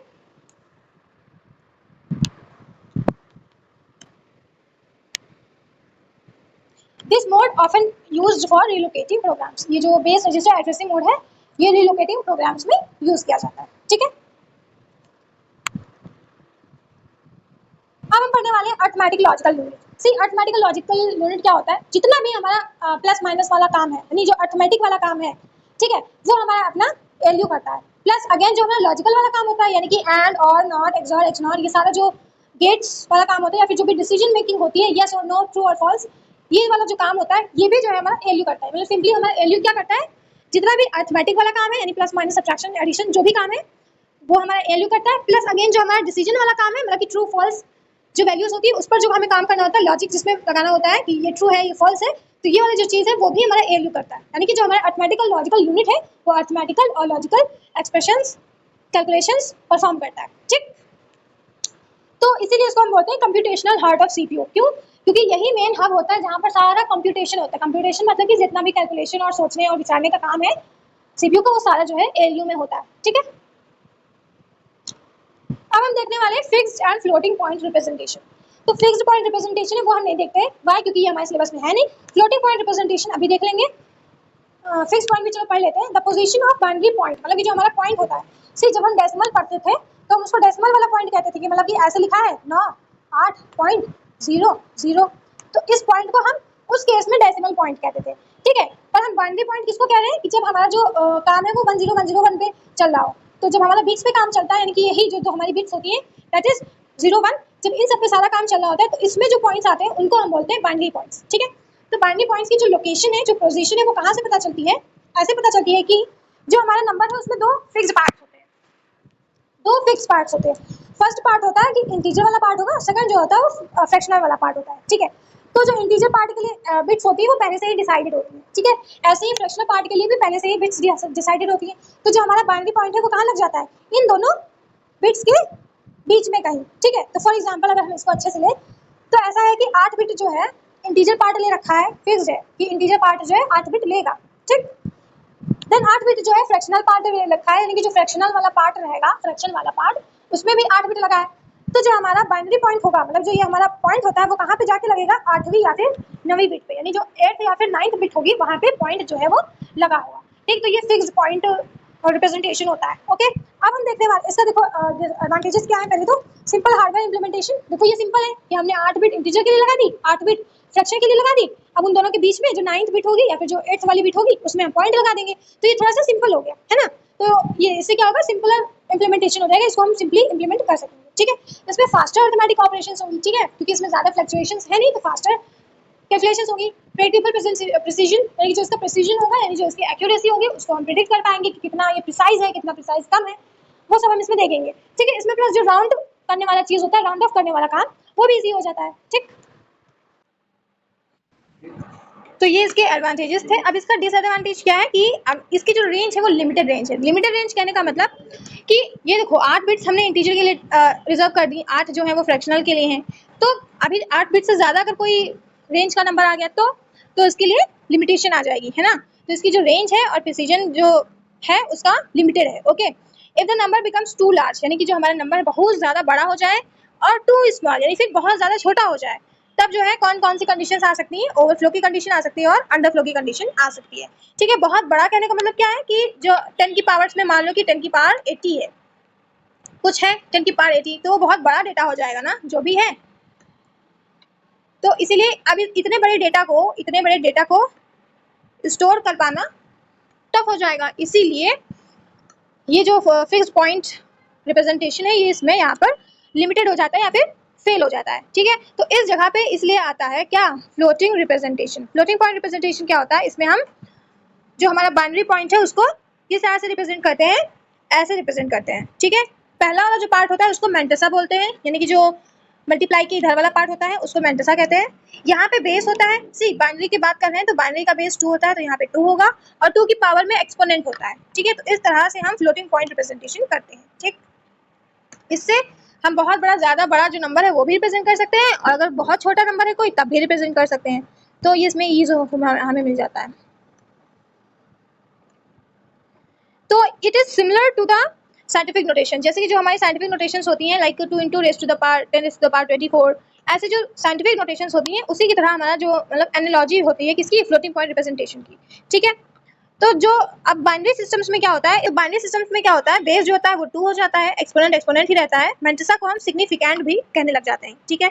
इसके एडवांटेजेस यही है कि इसका जो डायनेमिक रेंज है, मतलब बहुत बड़ा नंबर हो चाहे बहुत छोटा नंबर हो, दोनों इसमें जाके स्टोर करा सकते हैं, रिप्रेजेंट कर सकते हैं। इसका डिसएडवांटेज ये है कि ये जो थोड़ा कॉम्प्लेक्स बन जाता है, इसकी जो ऑपरेशंस होंगी, जो भी इसमें हम अरिथमेटिक ऑपरेशन करेंगे वो थोड़ा सा स्लो हो जाएगा, प्रिसीजन लॉस हो सकता है क्योंकि इसमें राउंड ऑफ करना थोड़ा टफ हो सकता है, इसलिए ये जो है थोड़ा सा कॉम्प्लेक्स है, ठीक है। तो ये इसके डिसएडवांटेजेस थी। अब जो हमारा फ्लोटिंग पॉइंट रिप्रेजेंटेशन है, उसी में एक स्टैंडर्ड हम पढ़ते हैं, that is IEEE। IEEE standard जो होता है, ये एक ऐसा स्टैंडर्डाइजेशन है जो all over the world follow किया जाता है हर कंप्यूटर में। इसमें क्या होता है, it defines formats for representing floating point numbers, यानी जो हमारे पॉइंट वाले नंबर्स होते हैं उसको रिप्रेजेंट कराने के लिए ये हमारा एक फॉर्मेट बताता है, ठीक है। इसमें जो है प्रिसीजन के हिसाब से 2 तरह के फॉर्मेट्स होते हैं, यानी कि पहला single precision and second one is double precision, ठीक है। तो 2 तरह से हम इसका यूज कर सकते हैं किसी भी नंबर को रिप्रेजेंट करने के लिए, okay. It specifies how arithmetic operation should be performs, ये हमें ये भी स्पेसिफाई करके देता है कि किस तरह से अरिथमेटिक ऑपरेशन जो है वो परफॉर्म की जाएंगी। दिस स्टैंडर्डाइजेशन, ये जो स्टैंडर्डाइजेशन है जो ऑल ओवर द वर्ल्ड जितने भी कंप्यूटर्स हैं उसमें फॉलो किया जाता है, ये इंश्योर करता है कि ये पोर्टेबल हो, यानी कहीं पर भी चल जाए, मतलब किसी भी कंप्यूटर सिस्टम में अगर ये स्टैंडर्ड हम चलाना चाह रहे हैं तो वो चल जाए। कंसिस्टेंसी ऑफ न्यूमेरिकल कंप्यूटेशंस, मतलब जो न्यूमेरिकल कंप्यूटेशंस होती है, यानी जिसमें हमें नंबर्स से कैलकुलेशंस परफॉर्म करनी होती हैं, तो उनमें ये कंसिस्टेंसी लाता है। कंसिस्टेंसी मतलब एक्यूरेसी लाता है, ठीक है, अक्रॉस डिफरेंट कंप्यूटर आर्किटेक्चर्स। और डिफरेंट कंप्यूटर आर्किटेक्चर्स मतलब बहुत सारे कंप्यूटर आर्किटेक्चर्स होते हैं, बट ये स्टैंडर्ड जो है हर कंप्यूटर आर्किटेक्चर पर पोर्टेबल होता है, चल जाता है, ठीक है। तो इसके कंपोनेंट्स क्या होते हैं IEEE के, तो इसका सबसे पहला कंपोनेंट होता है साइन बिट। साइन बिट मतलब कि जो हमारा नंबर है वो पॉजिटिव है कि नेगेटिव है, ये चीज हमारा साइन बिट बताता है, ठीक है। अगर हमारा नंबर पॉजिटिव है तो उसको हम 0 से बता देते हैं, अगर नेगेटिव है तो उसको हम 1 लिख देते हैं, ठीक है। नेक्स्ट है एक्सपोनेंट वाला पार्ट, यानी कि जो पावर में रहेगा, ओके। अगर सिंगल प्रिसीजन है तो हम एक्सपोनेंट में जो है ऐड, मतलब एक्सपोनेंट में ऐड करते हैं 127, ठीक है। अगर डबल प्रिसीजन है तो हम 1023 यूज करते हैं, ठीक है, ये आगे देखेंगे। मैंटिसा, जिसको हम सिग्निफिकेंट भी बोलते हैं, ये क्या होता है कि ये कैसे बनाते हैं, मतलब ये ऐसा होता है कि पॉइंट के बाद जो मैंटिसा है उसमें सिर्फ एक ही 1 बचे, तब जाके पॉइंट वहां लगा दो, ठीक है। तो जो बिट्स देख लेते हैं, तो जो हमारा साइन बिट होता है उसमें सिर्फ एक ही बिट लगती है, ठीक है। चाहे सिंगल प्रिसीजन हो चाहे डबल प्रिसीजन फॉर्मेट हो, दोनों में एक एक बिट लगती है साइन के लिए, ठीक है। एक्सपोनेंट बिट्स कितनी होती है, सिंगल के लिए 8 होती है, डबल प्रिसीजन के लिए 11 बिट्स होती है। मैंटिसा वाली जो बिट्स होती है उसमें सिंगल प्रिसीजन में हमें 23 बिट्स मिलती है, बट डबल प्रिसीजन में 52 बिट्स मिलते हैं, ओके। तो टोटल बिट्स अगर देखें तो जो हमारा सिंगल प्रिसीजन है वो 32 बिट का होता है, और डबल प्रिसीजन जो है वो 64 बिट्स का होता है। इसमें जो एक्सपोनेंट बायस होता है, यानी कि ये हम कैलकुलेट करते हैं, तो अगर सिंगल प्रिसीजन है तो उसमें हम एडिशन करते हैं 127 का, बट अगर डबल प्रिसीजन है तो हम उसमें एडिशन करते हैं 1023 का, ठीक है। अब इसका एक एग्जांपल देख लेते हैं, ठीक है। तो सबसे पहले इसका हम बाइनरी कैलकुलेट करते हैं। जब हम 85 का बाइनरी कैलकुलेट करेंगे, ठीक है, तब कैसे इसका 85 का बाइनरी कैलकुलेट होगा, इसको हम ऐसे करते हैं कि 85 को जो है 2 से डिवाइड करो, ओके। तो 2 4 जा 8, 2 2 जा 4, कैरी बचा 1, 2 2 जा 4, 2 1 जा 2, कैरी बचा, मतलब रिमाइंडर इज 0, देन 2 1 जा 2, 2 0 जा 0, रिमाइंडर इज 1, देन 2 5 जा 10, रिमाइंडर इज 0, देन 2 2 जा 4, रिमाइंडर इज 1, देन 2 1 जा 2, रिमाइंडर इज 0, ठीक है। तो जब सब कुछ हो जाए देन हम क्या करते हैं, सिंपली इसको ऐसे लिख लेते हैं, इस तरह से, ठीक है। जब हम 1 0 1 0 1 0 1 0 1 0 1 सब लिख लेंगे, यानी कि ये जो है 85 का बाइनरी है। तो 85 का बाइनरी मिलते ही अब क्या करते हैं कि 0.25 का बाइनरी निकालते हैं। अब 0.25 का बाइनरी कैसे निकलेगा, इसमें क्या करते हैं, हम मल्टीप्लिकेशन करते हैं, ठीक है। तो इसको हम पहले लेंगे, तो इसमें ऐसे इसको लिख सकते हैं, दैट इज 0.125, ठीक है, इसको लिख लिया। अब हम इसको 2 से मल्टीप्लाई करते हैं, 2 से मल्टीप्लाई करेंगे तो 5 2 10, 1 2 2 4 1 5, 2 1 2 एंड 2 0 0 इज 0, ठीक। एक बार मल्टीप्लाई कर लिया। अब फिर जो आंसर है उसको फिर से 2 से मल्टीप्लाई करते हैं, तो 2 0 0, 2 5 10, 2 2 4 1 5 एंड 2 0 0, तो इसको हमने कर लिया। इसको एक और बार मल्टीप्लिकेशन करेंगे, तो 2 0 0, 2 0 0, 2 5 10, 1 is carry, 2 0 0 but 1 is here, ठीक है। तो इस तरह से जो है हमारा मल्टीप्लिकेशन हमने 3 बार कर लिया। जब 3 बार मल्टीप्लिकेशन हो जाता है तो इसको फाइनली हम कैसे लिखते हैं, मतलब 0.25 का बाइनरी कैसा होगा, जब हम, ठीक है, रिपीटेडली मल्टीप्लाई करने के बाद अब हम क्या करते हैं कि किस तरह से 0.125 का बाइनरी लिखेंगे। तो यहाँ पे फर्स्ट ऑफ ऑल तो पॉइंट लगा देंगे, तो यहाँ पे पॉइंट लग गया, ठीक है। नेक्स्ट, अब जब हमने पहला मल्टीप्लाई किया था तब देखो पॉइंट के बाद क्या आया था, मतलब पॉइंट से पहले क्या था 0, तो ये 0 को नोट कर लेंगे। देन अगेन पॉइंट के पहले क्या था, 0, उस 0 को नोट कर लेंगे। देन अगेन जब हमने मल्टीप्लिकेशन किया तो पॉइंट के पहले क्या था, 1, तो इसको हमने नोट कर लिया। तो फाइनली जो हमारा बाइनरी आया है वो ये आया है। ठीक, अब बाइनरी मिलते ही हम अब पॉइंट को शिफ्ट करते हैं। ये जो हमारा पॉइंट है इसको इतना शिफ्ट करना है, दिस पॉइंट इसको इतना शिफ्ट करना है कि जहाँ पे भी ये हो तो सिर्फ उसके बाद एक ही 1 बचा हो। ठीक है, मान लो कि अगर इस 1 को मैंने यहाँ पे शिफ्ट कराया, ठीक है, यहाँ पे शिफ्ट हो गया पॉइंट जो है हमारा, तो इसके बाद भी देखो 2 1 है, मतलब 3 1 हो गए, 1 2 3, तो 3 1 हो गए, यानी कि इस पॉइंट को यहाँ पे नहीं ले जाएंगे और आगे बढ़ाएंगे। यहाँ बढ़ाया तब भी 3 1 है, यहाँ बढ़ाया तब भी 2 1 है, यहाँ बढ़ाया तब 1 2 1 है, यहाँ पे बढ़ाया तब जाके 1 1 है, बट एट लास्ट हमें इतना बढ़ाना होता है कि सिर्फ 1 1 बचे। ठीक, तो फाइनली हम इसको यहाँ तक बढ़ा देते हैं, तो जो हमारा पॉइंट है वो उठ के यहाँ आ जाएगा। ओके, ये शिफ्टिंग के बाद हम गिनते हैं कि कितने बिट्स हमने इस पॉइंट को बढ़ा दिया है। तो कितने बिट्स हमने इस पॉइंट को बढ़ाया है, दैट इज 1 2 3 4 5 6, 6 बिट्स हमने इस पॉइंट को उठाकर यहाँ रखा है। तो यानी पावर में क्या चला जाएगा, 6। तो यहाँ पे आप देखेंगे, देखो यहाँ पे 1.010101 लिख गया and 2 raise to the power 6 लिख दिया। 6 कहाँ से आया, जो हमने पॉइंट की शिफ्टिंग की है वहां से 6 आया। ठीक है, तो इस तरह से हमारा ये भी हो गया। नाउ आप क्या करते हैं कि हम सिंगल प्रिसीजन पे वर्क कर रहे हैं, ये याद रखते हैं। एंड देन नाउ हम इसमें मेंटिसा निकालेंगे। तो जो मतलब सिग्निफिकेंट होता है, मेंटिसा जो होता है वो क्या है, जो पॉइंट के बाद लिखा होता है। पॉइंट के बाद क्या लिखा है, 0 1 0, तो 0 1 0, फिर 0 1 0 0 1। ठीक है, तो ये हमने मेंटिसा जो पॉइंट के बाद वाला जितना मैटर होता है उसको लिख लिया। ठीक है, तो ये हमारा मेंटिसा वाला पार्ट हो गया। एक्सपोनेंट 6 निकल गया हमारा, ये सब कुछ हो गया। नाउ अब हम साइन बिट को डिटरमिन करते हैं। साइन बिट या तो पॉजिटिव होगा, तो अगर पॉजिटिव नंबर होगा तो 0 लगा देंगे, बट अगर नेगेटिव होगा तो क्या लगाएंगे, 1। तो हमारा नंबर तो पॉजिटिव था, 85.125 पॉजिटिव है, तो इसीलिए हमारा जो साइन बिट होगा वो क्या होगा, 0। ठीक है, अब साइन बिट भी मिल गई। अब क्या करते हैं, बायस्ड एक्सपोनेंट कैलकुलेट करते हैं। बायस्ड एक्सपोनेंट में हमें क्या याद रखना था कि अगर सिंगल प्रिसीजन कर रहे हैं तो एडिशन कितने का होगा, 127 का। ठीक है, तो 127 को अब हम अपने एक्सपोनेंट में ऐड करेंगे। एक्सपोनेंट क्या है हमारा, 6 हमने कैसे निकाला, अभी हमने देखा था। जितना हम बिट्स शिफ्ट करते हैं अपने बाइनरी पॉइंट को, उन बिट्स नंबर ऑफ बिट्स को हम बोलते हैं कि हमने 6 बिट्स अगर किया है तो ये हमारा एक्सपोनेंट बिट्स होता है। तो एक्चुअल एक्सपोनेंट में हमने कितना एडिशन करना है, 127। तो जब हमने इसमें एडिशन कर दिया तब आया ये 133। ओके, अब ये 133 लिखा रहता है। देन अब क्या करेंगे, इस 133 को बाइनरी में कन्वर्ट करेंगे। तो इस 133 को बाइनरी में जब कन्वर्ट करेंगे तो इसका बाइनरी निकालेंगे, तो इसका बाइनरी ये आया 140101। ठीक है, अब जैसे ही ये बाइनरी मिल जाए उसके बाद क्या करते हैं, इतना मिलने के बाद क्या करते हैं कि अपना जो मेंटिसा है वो इतना है, यहाँ से मिला हमको पॉइंट के बाद से। ठीक है, अब क्या करना है, 23 बिट्स 0 बना देने हैं उसके आगे, यानी इसके आगे 23 बिट्स बनानी है और उन सबको 0 बनाना है। ठीक है, तो यानी कि इसके बाद यानी 1 के बाद लास्ट तक हमने 23 जीरोस जो है वो लगा दिए। ये हो गया हमारा मेंटिसा जो अब हमने कैलकुलेट किया है। ठीक है, अब सब कुछ कंपोनेंट को जितना भी हमने कैलकुलेट किया है सब कुछ कंबाइन कर दो। किसको, साइन बिट हमारी 0 आई थी उसको लिख दिया। ये जो हमारा एक्सपोनेंट है कैसे निकला, जब हमने अपने एक्सपोनेंट में 127 ऐड किया था, फिर जो हमारा नंबर निकला था उसको जब हमने बाइनरी में कन्वर्ट किया था तब हमारा ये एक्सपोनेंट निकला था। एक्सपोनेंट, अभी इसको हम क्या बोलेंगे, बायस्ड एक्सपोनेंट। ठीक है, और ये लास्ट में जो हमें निकला है वो हमारा मेंटिसा होता है।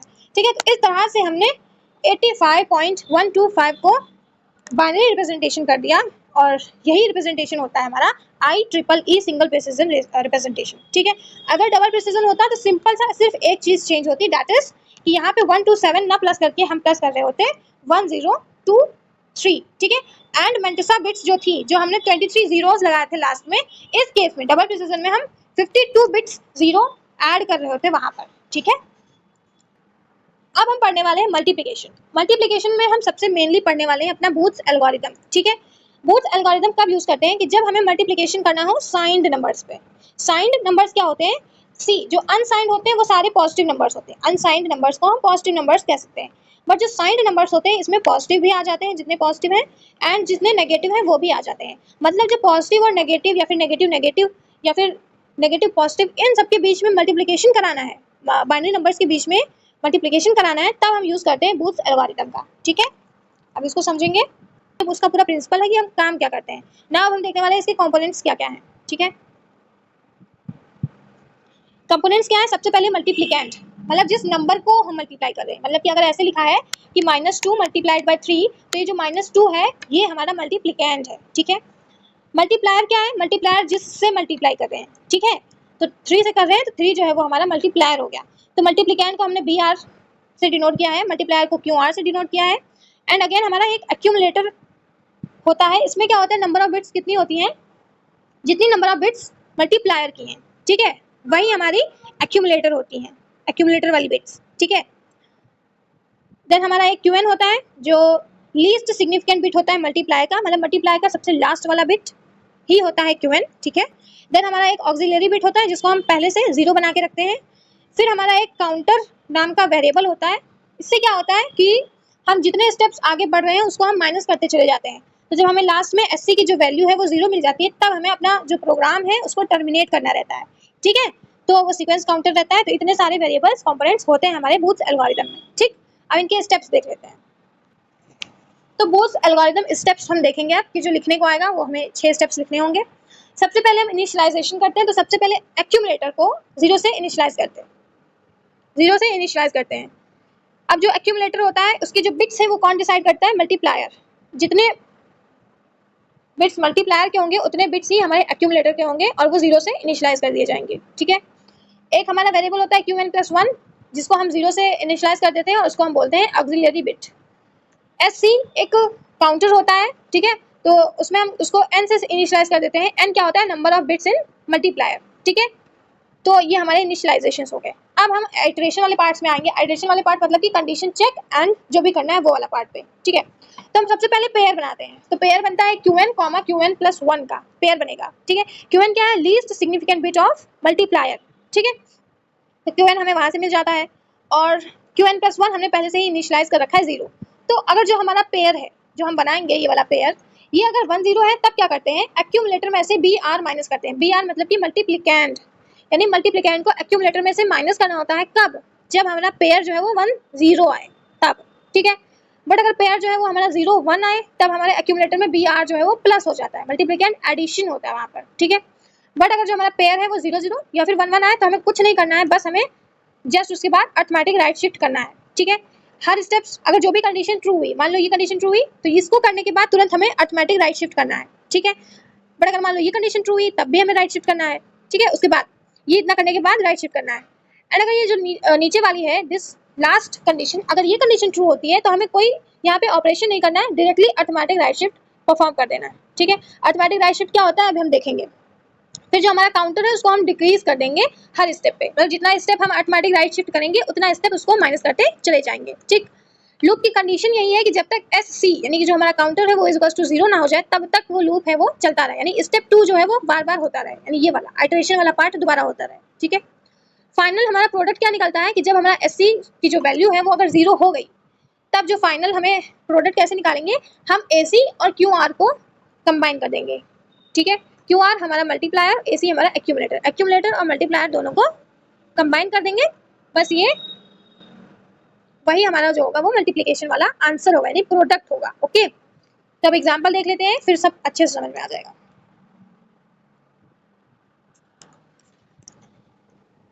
तो अब हम एग्जांपल ले रहे हैं, अगर हमें बाइनरी में मल्टीप्लिकेशन करना है -5 और -7 का, तो बाइनरी में कैसे मल्टीप्लिकेशन होगा वो हम देखेंगे, ठीक है। तो अब हम एग्जांपल में ले रहे हैं -5 × -7, ठीक है। तो अगर -5 का मल्टीप्लिकेशन करना है -7 से, तो सबसे पहला स्टेप क्या होता है कि हम नंबर्स को लेते हैं। तो नंबर्स क्या है, 5 और 7, ठीक है। अभी हम 5 को लेते हैं, तो हम अब इस 5 को लेंगे, सिर्फ अभी नंबर ले रहे हैं, साइन से हमें कोई लेना देना नहीं है, ठीक है। अब इस 5 को हम सिर्फ m मानते हैं, m यानी कि उसका हम बाइनरी निकालेंगे। तो 5 का बाइनरी क्या होता है, 4 बिट बाइनरी निकालेंगे। 4 बिट बाइनरी मतलब 8 4 2 1, तो हमें 1 चाहिए, 2 नहीं चाहिए, 4 चाहिए, 8 नहीं चाहिए। तो ये हमारा 5 का जो है वो 4 बिट बाइनरी निकल कर आ गया, ठीक है। अब हमें इसी m का -m करना होगा, ठीक है। तो जब हम इसका -m कैलकुलेट करेंगे तो कैसे आएगा इसका, सबसे पहले हम इसको मतलब कि जब हमें माइनस कैलकुलेट करना होता है तब इसका हम 2's कॉम्प्लीमेंट निकालते हैं। 2's कॉम्प्लीमेंट निकालने के लिए सबसे पहले 1's कॉम्प्लीमेंट निकालते हैं। 1's कॉम्प्लीमेंट कैसे निकलता है, इसको इन्वर्ट कर दो। इन्वर्ट कैसे होगा, 1 का 0 बना दिया, 0 को 1, 1 का 0, 0 का 1, तो ये इसका 1's कॉम्प्लीमेंट है। जब 1's कॉम्प्लीमेंट में 1 ऐड कर देंगे, ये 1 जो है इस 1's कॉम्प्लीमेंट में ऐड कर देंगे, तब जो हमारा निकलेगा उसको हम क्या बोलेंगे, 2's कॉम्प्लीमेंट, ठीक है। तो इसमें अब हम 1 ऐड कर देंगे, तो 0 + 1 इज 1, 1 + 1 इज 0, मतलब 1 0 1, तो ये एडिशन के बाद हमारा 2's कॉम्प्लीमेंट निकल गया और यही हमारा माइनस वाला वैल्यू है। यानी फाइनली हम इस -5 को क्या लिख सकते हैं, दिस 1 0 1 1। तो हमने यहाँ पे -5 को 1 0 1 1 लिख दिया। ठीक है, ये हमने 5 के साथ किया। सेम प्रोसेस जो है 7 के साथ करते हैं। ओके, कैसे करेंगे, 7 का 4 बिट बाइनरी निकालेंगे। 4 बिट बाइनरी इसका कैसे निकलेगा, हमें 8 4 2 1 में क्या चाहिए, तीनों चाहिए, यानी 1 1 1 और 0। ठीक है, तो ये हमारा 4 बिट बाइनरी है 7 का। अब इसका हम, ये हमारा मतलब कि m है। ठीक है, अब -m निकालेंगे। -m कैसे निकलेगा, इसका 2's कॉम्प्लीमेंट। 2's कॉम्प्लीमेंट कैसे निकलेगा, सबसे पहले इसको इन्वर्ट कर दो, यानी 0, ये जो 1 है वो 0 हो गया, फिर 0 हो गया, ये भी 0 हो गया और ये 1 हो गया। ठीक है, अब इसमें 1 ऐड कर दो, तो 0 में 1 ऐड कर दिया तो 1 आ गया, फिर ये 0 0 1 एज इट इज। यानी -m जो 7 का आया है उसको हम क्या लिख देंगे अब इधर 1। अब दोनों चीज कैलकुलेट करने के बाद क्या करते हैं, इनिशियलाइजेशन। ठीक है, अब हमारा मल्टीप्लायर मल्टीप्लिकेंट सब आ चुका है। मल्टीप्लायर क्या है, दिस -7, यानी कि 1 0 0 1 हमारा मल्टीप्लायर है, 1 0 1 1 जो है वो मल्टीप्लिकेंट है। ठीक, अब इनिशियलाइजेशन करेंगे तो जो हमारा एक्यूमुलेटर है वो कितने बिट से इनिशियलाइज होगा, जो मल्टीप्लायर के बिट्स होंगे। मल्टीप्लायर के कितने बिट्स हैं, 4 बिट्स हैं। ठीक, तो इसीलिए 4 0 से इनिशियलाइज हो गया एक्यूमुलेटर। ओके, नाउ अब जो हमारा QR है, QR मतलब कि मल्टीप्लायर, ये क्या है, 1 0 0 1 है, वो भी लिख लिया। Qn + 1 ऑक्सिलरी बिट जिसको हमने 0 से इनिशियलाइज कर लिया। Program counter, number of bits in multiplier, तो 4 बिट्स है तो 4 हमने लिखकर प्रोग्राम काउंटर भी शुरू कर दिया। तो ये इनिशियलाइजेशन हो गया, यानी कि इनिशियल वैल्यूज ये है हमारी। ठीक है, सबसे पहला स्टेप होता है कि हम पेयर निकालते हैं। पेयर कैसे निकलता है, मल्टीप्लायर का लीस्ट सिग्निफिकेंट बिट। तो मल्टीप्लायर QR है, इसका लीस्ट सिग्निफिकेंट बिट 1 है ना, तो 1 निकल गया। और Qn + 1 इसको लेंगे, तो 1 और 0 का जब पेयर बनाया तो पेयर बना 1 और 0। जब हमारा पेयर 1 और 0 होता है तब हम क्या करते हैं, एक्यूमुलेटर में से मल्टीप्लिकेंट को माइनस करते हैं। ठीक है, तो अब यहाँ पे माइनस परफॉर्म करेंगे, हम जा नहीं पाएगा, वहां से कैरी लेंगे, कैरी हम 2 लेते हैं, तो 2 से 1 गया तो 1 बचा। ठीक है ना, यहाँ से हमने वहां से जब कैरी लिया होगा तो 2 लिया होगा, लेकिन एक कैरी दे दिया तो यानी कि यहाँ पे 1 बचा होगा, तो 1 से 1 गया तो 0 बचेगा। ठीक है, नेक्स्ट यहाँ से जब कैरी लिया होगा वो 2 लिया होगा, पर 1 यहाँ पे पहुंच गया है तो यहाँ पे क्या बचा होगा, 1 1 से 0 गया तो 1 बचा। नेक्स्ट इसने जो कैरी लिया होगा यहाँ से चला गया होगा, तो यहाँ पे क्या बचा 1, तो 1 से 1 गया तो 0। ठीक है, तो सब्ट्रैक्शन हमने कर लिया, तो ये सब्ट्रैक्शन होकर आया है 0 1 0 1। अब हम एक्यूमुलेटर में यही लिख देंगे, लिख दिया। ऑपरेशन करने के बाद तुरंत हम ARS करते थे, मतलब कि ऑटोमेटिक राइट शिफ्ट, तो वो अब हम करेंगे। ठीक है, ऑटोमेटिक राइट शिफ्ट कैसे करते हैं कि सब कुछ हमने एक लाइन से लिख लिया जो भी हमारा चीज था। ओके, अब क्या करते हैं, 0 को शिफ्ट करेंगे, तो जब ये 0 शिफ्ट हो जाएगा तो ये लॉस्ट हो जाएगा। ठीक है, अब इसकी जगह खाली है, तो इसकी जगह भरने के लिए ये जो यहाँ का 1 है ये उठ के यहाँ आ जाएगा, तो यहाँ आ गया। नेक्स्ट ये 1 0 0 जो है वो लिख के आ जाएगा, बट इसके 4 चाहिए तो इस 1 को उठा के यहाँ ले आएंगे, तो यहाँ पे भी आ गया, यानी 1 1 0 0 हो गया। ठीक है, अब यहाँ क्या बचा, 0 1 0, 4 नहीं हुए तो लास्ट वाले को ही हमने 2 बार ले लिया, तो लास्ट वाले को जब 2 बार ले लिया तो ये यहाँ पे 4 कंप्लीट हो गया, यानी कि 0 0 1 0। ठीक, ये ऑटोमेटिक राइट शिफ्ट होता है, इसको हमने कर लिया। फिर जैसे ही ऑटोमेटिक राइट शिफ्ट हो जाए तो हमें प्रोग्राम काउंटर को डिक्रीमेंट करना होता है, तो इसका हम डिक्रीमेंट करेंगे, मतलब कि जो हमारा 4 है उसमें से -1 करेंगे तो 3 आ गया, तो फाइनली जो आया है वो हमने लिख लिया। ठीक है, अगेन हम जब इसमें से अपना वो निकालेंगे, दैट इज पेयर, तो पेयर निकालते हैं। तो पेयर कैसे निकलता है, Qn की लीस्ट सिग्निफिकेंट बिट, तो जो हमारा Qn मतलब QR जो है इसका लीस्ट सिग्निफिकेंट बिट क्या है, दैट इज 0, तो इस 0 को लेंगे, और ये जो Qn + 1 है वो 1 है। अब जो हमारा पेयर निकल के आया है वो 0 1 है, तो जब पेयर 0 1 होता है तब क्या करते हैं, माइनस मल्टीप्लिकेंट सॉरी प्लस, तो मल्टीप्लिकेंट को एक्यूमुलेटर में प्लस करेंगे, तो इसको अब हम करेंगे, तो एक्यूमुलेटर की जो वैल्यू थी वो ये आई थी, तो 0 0 1 0 में मल्टीप्लिकेंट को प्लस करना है। मल्टीप्लिकेंट हमारा क्या था, 1 0 1 1 1 0 1 1, तो इसको प्लस करेंगे, तो 0 + 1 is 1, 1 + 1 is 0, carry is 1, 1 + 0 is 1 + 0 is 1, 0 + 1 is 1, यानी जो मतलब एडिशन के बाद जो आया है वो आया 1 1 0 1, तो वो हमने यहाँ पर लिख दिया। ठीक है, अब एक्यूमुलेटर जो है वो हमारा 1 1 0 1 हो गया है। ओके, नाउ जैसे ही ऑपरेशन कर लेते हैं तब हम क्या परफॉर्म करते हैं, ऑटोमेटिक राइट शिफ्ट, तो अब यहाँ पे ऑटोमेटिक राइट शिफ्ट लगा देंगे। कैसे, अब ये जो हमारा 1 है, दिस 1, यानी कि यहाँ पे देखते हैं,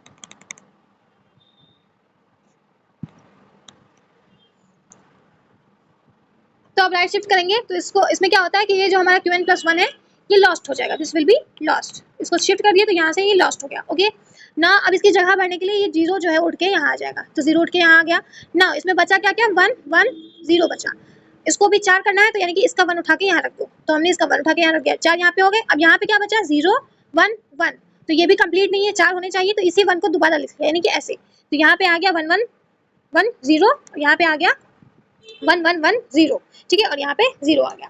तो इस तरह से हमारा अर्थमेटिक राइट शिफ्ट भी हो गया। अर्थमेटिक राइट शिफ्ट करने के जस्ट बाद हम डिक्रीमेंट करते हैं, तो 3 आया था, 3 को भी डिक्रीमेंट कर दिया तो वो 2 आ गया। 3 - 1 इज 2। ओके, जैसे ही हमारा ये स्टेप हो जाए फिर से हमें पेयर बनाना आता है। अब हम फिर से पेयर बनाएंगे, तो कैसे पेयर बनेगा? QR का लास्ट बिट, तो QR का लास्ट बिट 0 है और यहाँ का भी 0 है, तो पेयर हमारा बना 0 0। जब हमारा पेयर 0 0 होता है तब हम कोई ऑपरेशन नहीं करते हैं, directly arithmetic right shift perform कर देते हैं। तो यहाँ पे arithmetic right shift directly perform होगा। वो कैसे होगा? अगेन ये जो हमारा 0 है इसको ऐसे शिफ्ट कर दिया, तो यहाँ पे ये लॉस्ट हो गया, खो गया ये, ठीक है। अब इसकी जगह भरने के लिए ये वाला 0 यहाँ पे उठा के लिख दिया, ठीक है। अब इसके पास क्या क्या बचे? 1 1 1, ठीक है। इसको भी 4 बनाना है तो इसका 0 उठा के यहाँ पे रख दिया, तो ये हो गया 0 1 1, ठीक है। अब यहाँ पे कितना बचा? 3 1, लेकिन इसको भी 4 करना था तो इस लास्ट वाले को 2 बार ले लिया, यानी 2 बार 1, तो यहाँ पे 4, ये सब कुछ हो गया। ओके, जैसे ही अर्थमेटिक राइट शिफ्ट हो जाता है उसके बाद हम अपने काउंटर को डिक्रीमेंट करते हैं। तो इस बार हम डिक्रीमेंट करेंगे तो 2 - 1 इज 1, ठीक है। तो ये हो गया। अब इतना करने के बाद फिर से हम पेयर निकालते हैं, तो अब हम इसका पेयर निकालेंगे अगेन। तो अब क्या पेयर बनेगा? दैट इज ये वाला 0 और इसकी लास्ट बिट जो है इसकी वो है 1, तो पेयर आया हमारा 1 0। तो जब हमारा पेयर 1 0 आता है तब हम एक्यूमुलेटर में से मल्टीप्लिकेंट को माइनस कर रहे होते हैं, ठीक है। अब एक्यूमुलेटर हमारा 4 बार 1 था, 4 बार, अब एक्यूमुलेटर जो है वो हमारा 4 बार 1 था, ठीक है। अब इस 4 बार 1 से अपने मल्टीप्लिकेंट को माइनस करेंगे। मल्टीप्लिकेंट क्या था? 1 0 1 1, ठीक है। तो 1 0 1 1 को यहाँ से माइनस करेंगे, तो 1 से 1 गया 0 बचा, 1 से 1 गया 0 बचा, 1 से 0 गया 1 बचा, 1 से 1 गया 0 बचा, तो यानी कि एक्यूमुलेटर क्या आ गया? 0 1 0 0। तो उसको भी हमने यहाँ पर नोट कर लिया, ठीक है। इतना नोट करने के बाद फिर हमें अर्थमेटिक राइट शिफ्ट करना होगा, क्योंकि ऑपरेशन के जस्ट बाद अर्थमेटिक राइट शिफ्ट करते हैं हम लोग। ओके, तो फाइनली इस 0 को यहाँ पे ये जो होगा ये लॉस्ट हो जाएगा, ठीक है। अब इसकी जगह भरने के लिए ये से 1 जो है यहाँ पे शिफ्ट हो जाएगा, तो ये 1 यहाँ आ गया। यहाँ क्या बचा? 0 1 1। इसको कंप्लीट कराने के लिए इसका 0 उठा के यहाँ पे रख दिया, तो 0 0 1 1 हो गया ये, ठीक है। यहाँ पे क्या बचा? 0 1 0, बट हमारा इसमें भी एक और चाहिए, तो इसी 0 को हमने 2 बार ले लिया, ठीक है। तो इस तरह से ये हो गया। जैसे ही अर्थमेटिक राइट शिफ्ट हो जाता है उसके बाद हम प्रोग्राम काउंटर को डिक्रीज करते हैं। अब हमने प्रोग्राम काउंटर को डिक्रीज किया तो 1 में से जब 1 माइनस कर दिया तो 0 आ गया। जैसे ही प्रोग्राम काउंटर की वैल्यू 0 आ जाए हमारा जो लूप है वहीं पर फिनिश हो जाएगा, और फाइनल प्रोडक्ट क्या होगा? जब हम अपने एक्यूमुलेटर को एंड जो हमारा मल्टीप्लायर है इन दोनों को कंबाइन करके लिख देंगे, ठीक है। तो इसको फाइनली हमने कंबाइन करके लिख दिया, यानी कि जब हमने -5 और -7 को मल्टीप्लाई किया, जो कि अगर डेसिमल में करते तो 7 5 35 आ जाता, वो हमारा बाइनरी में कितना आया है? 0 0 1 0 0 0 1 1, ठीक है। सो ये था हमारा बूथ्स एल्गोरिथम। अब इसका एक फ्लो चार्ट देख लेते हैं क्योंकि ये आता है। चार्ट कैसे बनेगा? सबसे पहले हम स्टार्ट वाला अपना लिखते हैं, उसके बाद इनिशियलाइजेशन करते हैं। एक्यूमुलेटर को 0 से इनिशियलाइज कर दिया, इसमें कितने नंबर ऑफ 0 लगेंगे? जितने नंबर ऑफ बिट्स हमारे मल्टीप्लायर में है, ठीक। फिर जो हमारी ऑक्सिलरी बिट होती है Qn+1, इसको हमने 0 से इनिशियलाइज कर दिया। एंड जो हमारा काउंटर होता है इसको n से इनिशियलाइज किया। n क्या है? Number of bits in multiplier, यानी मल्टीप्लायर के अंदर नंबर बिट्स कितनी है, ठीक है। तो इनिशियलाइजेशन का काम होने के बाद हम कंडीशन चेक करते हैं। कंडीशन चेक मतलब कि पेयर बनाएंगे। सबसे पहले तो पेयर किसका बनता है? जो हमारा मल्टीप्लायर है यानी QR, इसकी जो लीस्ट सिग्निफिकेंट बिट होती है उसको हम Qn कहते हैं। तो Qn, Qn+1 इसका पेयर बनता है। अगर पेयर जो है वो 0 1 है तब हमें क्या करना है? एक्यूमुलेटर में जो हमारा मल्टीप्लिकेंड है उसको प्लस करना है, ठीक है। इतना कर दिया। बट अगर जब हमारा पेयर जो है वो 1 0 है तब उसमें क्या करना है? एक्यूमुलेटर में मल्टीप्लिकेंड को माइनस करा देना है, ठीक है। बट अगर 0 0 है या फिर 1 1 है तो हमें कुछ नहीं करना है, वहां पे रुके रहना है, ओके। इतना अगर ये कंडीशन सही होती, मान लो कि अगर 0 1 वाली कंडीशन सही हुई तो ये करने के बाद जस्ट बाद हम अर्थमेटिक राइट शिफ्ट कर देते हैं, ठीक है। मान लो ये कंडीशन ट्रू नहीं हुई, तो अगर मान लो कि ये ट्रू हुई तो इसके बाद हम ये ऑपरेशन परफॉर्म करेंगे और फिर directly arithmetic right shift perform कर देंगे, ठीक है। मान लो ये भी ट्रू नहीं हुई, तो अगर इनमें से कोई ट्रू हुई तो हम इसमें कोई ऑपरेशन करते नहीं है, directly arithmetic right shift perform कर देंगे, ठीक है। तो ये हमारी कंडीशन थी, ओके। उसके बाद जब भी हमारा अर्थमेटिक राइट शिफ्ट हो जाए एक स्टेप पे, तो हमें अपने काउंटर को डिक्रीमेंट करना होता है, काउंटर को -1 करना होता है, तो हम उसको -1 करेंगे। ऐसे ही -1 करते करते करते करते फाइनल क्या होगा कि काउंटर की वैल्यू 0 हो जाएगी। तो इसको भी अब हम लास्टली चेक कर लेंगे कि कहीं हमारा काउंटर जो है वो 0 है कि 1 है। अगर 0 है तो यानी कि ट्रू हो गया, तो जो हमारा प्रोग्राम है वो वहीं पे फिनिश हो जाएगा, एंड, ठीक है। बट अगर जो है कंडीशन जो है वो हमारी फॉल्स है, यानी कि जो हमारा काउंटर है वो 0 नहीं हुआ है, तो हमें फिर से इसी चीज को दोबारा रिपीट करना होगा, ठीक है। तो हम ये इतनी चीज रिपीटिशन में करेंगे, ठीक है। तो ये नो वाली कंडीशन, जब अगर हमारा प्रोग्राम काउंटर जो है वो 0 के बराबर नहीं हुआ है तब यही चीज हमें दोबारा दोहरानी है। बट अगर जो हमारा प्रोग्राम काउंटर है वो 0 के बराबर हो गया तो हमें चुपचाप एंड हो जाना है और फाइनल प्रोडक्ट हमारा निकलेगा, दैट इज एक्यूमुलेटर और मल्टीप्लायर को साथ में जोड़कर लिख दो। ठीक, तो ये हमारा था बूथ एल्गोरिथम का फ्लो चार्ट। अब यहाँ पे जो हमारा यूनिट 4 है वो फिनिश होता है। अब हम नेक्स्ट यूनिट 5 करेंगे।